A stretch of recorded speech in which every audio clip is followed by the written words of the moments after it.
In this class, now we are going to our third module. So in this module, we deals with the properties of series. Series means infinite and infinite series. What is meant by a series? We know that. Consider let suppose x1, x2, etc. is nothing but a sequence. Then the series is given by x1 plus x2 plus x3 plus etc. So this is a series. It is expressed as sigma xn, sigma with respect to x, sigma with respect to n xn. That is the summation of these xi's. So sigma, here suppose sigma I ranges from 1 to n xi. This is a finite series. Why? Because the series consists of how many terms? N terms. Sigma I ranges from 1 to infinity of xi. This is an infinite series. Why? Because it consists of infinite number of terms. So this is nothing but a series. x1, x2, etc. be a sequence. Then its series is x1 plus x2 plus x3 plus etc. Okay. So it is expressed as sigma with respect to n x. If this n has a finite range, then the series is finite series. If n varies from 1 to infinity, then the series is known as an infinite series. So here, consider this one. x1 plus x2 plus x3 plus etc. Here, let s1 equals x1. Let s2 equals x1 plus x2. Let s3 equals x1 plus x2 plus x3. Like this, let Sn equals x1 plus etc. plus xn. Consider these sums. S1 means the first term only, the first term of the given series. S2 means the sum of the first two terms in the given series. S3 means the sum of the first three terms in the given series. Like that, Sn means the sum of the first n terms in that series. So this is known as the first term, Sn is known as the nth partial sum. S2 is the second partial sum, S3 be the third partial sum, and Sn is known as the nth partial sum. Nth partial sum of the series, sigma xn is nothing but Sn. The nth partial sum of the series sigma xn is denoted by Sn and is given by Sn equals x1 plus x2 plus x3 plus etc. plus xn. Okay. So Sn is the nth partial sum of the given series sigma xn. Okay. Now, suppose sigma xn converges. The series sigma xn or sigma with respect to n ranges from 1 to infinity, which converges, then only if its nth partial sum Sn converges. That's an important point. The series sigma xn converges if its nth partial sum Sn also converges.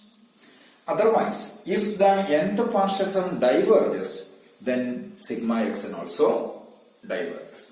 If the nth partial sum of a series converges, then the series also converges. So there is the technique to check the series is convergent or divergent.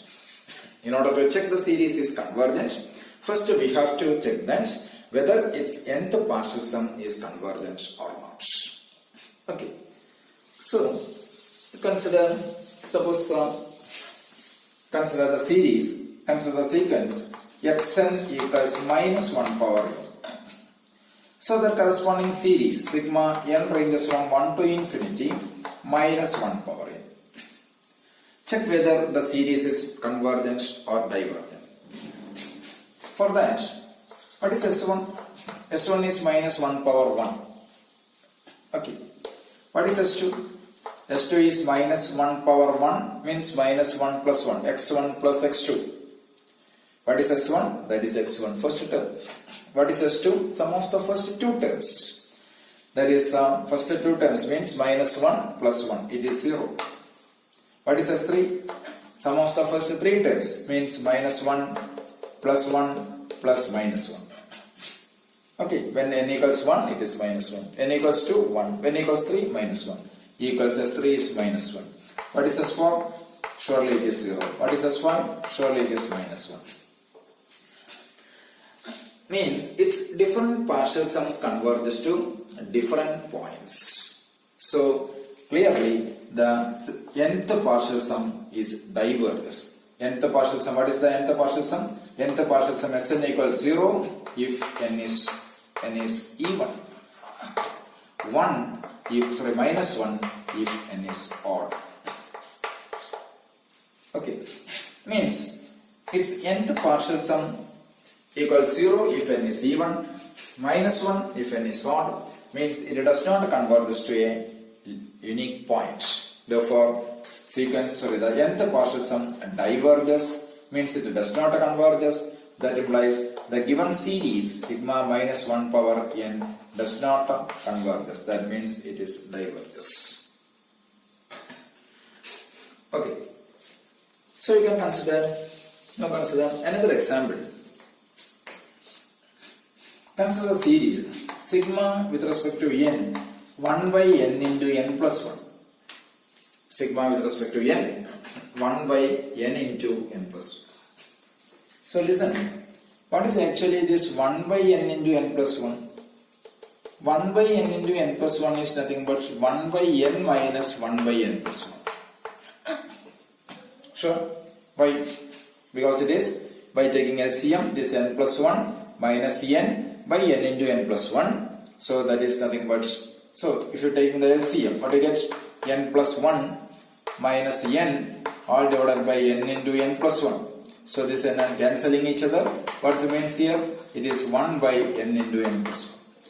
So 1 by n into n plus 1 can be expressed as the sum of these two terms. 1 by n plus minus 1 by n plus 1. Or 1 by n minus 1 by n plus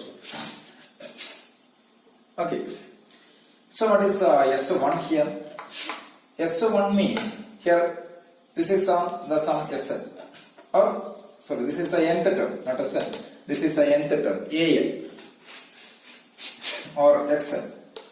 The nth term of the given series, Xn is 1 by n minus 1 by n plus 1. So what is S1? S1 is X1. Means we can replace n by 1. So it is 1 minus 1 by 2. That is X1. X1 means S1. Okay, why? Because Xn equals 1 by n minus 1 by n plus 1. Therefore S1, that is X1. X1 is 1 minus 1 by 2. Now S1 is nothing but X1. What is X2? When n equals 2, it is 1 by 2 minus 1 by 3. What is X3? It is 1 by 3 minus 1 by 4. Etc. What is Xn? Is 1 by n minus 1 by n plus 1. What is Xn minus 1? It is 1 by n minus 1 minus 1 by n. Agreed? And x1 plus x2 plus x3 plus etc. plus xn. Adding vertically x1 plus x2 plus x3 plus etc. plus xn. That is nothing but Sn. Nth partial sum. Minus 1 by 2 plus 1 by 2. Minus 1 by 3 plus 1 by 3. Minus 1 by 4 plus 1 by 4. Minus 1 by n plus 1 by n. All are cancelling each other. These also are cancelling each other. What remains? It is 1 minus 1 by n plus 1. So Sn equals 1 minus 1 by n plus 1. Then check the convergence of this Sn.